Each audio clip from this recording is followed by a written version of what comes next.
بسم الله الحمد لله والصلاة والسلام على نبينا محمد وعلى آله وصحبه أجمعين.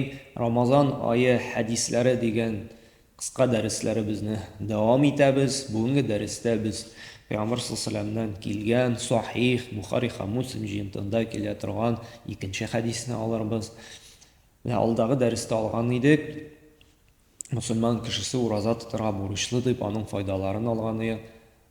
Әмәле иң төп без файдасын әйтмәгән идек. Менә шушы хадис белән бүген ул файда турында сөйләшеп китербез. Пәйгамбер саллаллаху алейһи ва сәллям әйтте: "Мен қама Рамадана иманан ва ихтисабан, гуфира лаху ма ялгыш әйттем.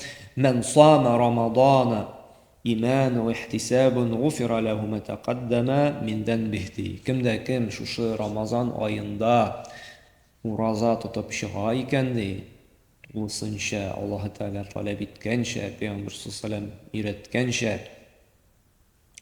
шушы Рамазан аена хәтлек булган гөнаһларыннан чистарынып пакланыр ди. Менә бу хадис күрсәтә безгә Рамазан аенда тотуның файдасы безнең шушы 11 айда эшләгән гөнаһ пычраклыгыннан арындыруга бер сәбәп була икән. Чөнки менә шушы гөнаһларыбыз безне киртә булырга мөмкин, дугабызга җавап килмәскә, дава алмаска, шифалап табибка йөрибез, шифаланабыз килә, даваланабыз килә, шулай бит. Әмма нәтиҗә булмаска мөмкин.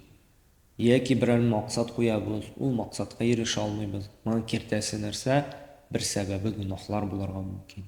Һәм адәм баласы вакыты белән шушы гөнаһлардан арынып, чистарынып торырга тиешле.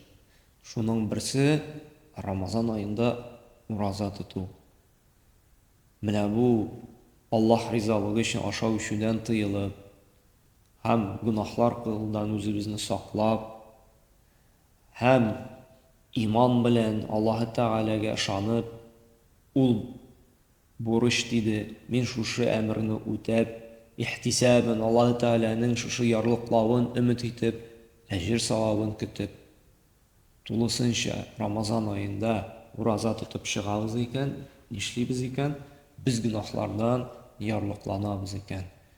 Шуңа күрә менә бу хадисне истән чыгармыйк, һәр вакытта да истә тотыйк. Әгәр дә без пакланасыбыз, күңелебезне чистартасыбыз килсә, нишләргә кирәк? Рамазан аенда ураза тотарга кирәк. Менә бу хадис белән дәлилләнергә Аллаһ Тәгалә ныклы иман бирсен иде, һәм ул таләп иткәнчә инде уразалар тотып, чистарынырга Аллаһ Тәгалә тәүфигын насыйп итсен иде. Субханакаллаһу ва бихамдик ва ашһаду ан ла илаһа илля анта, астагфирука ва атубу илейк.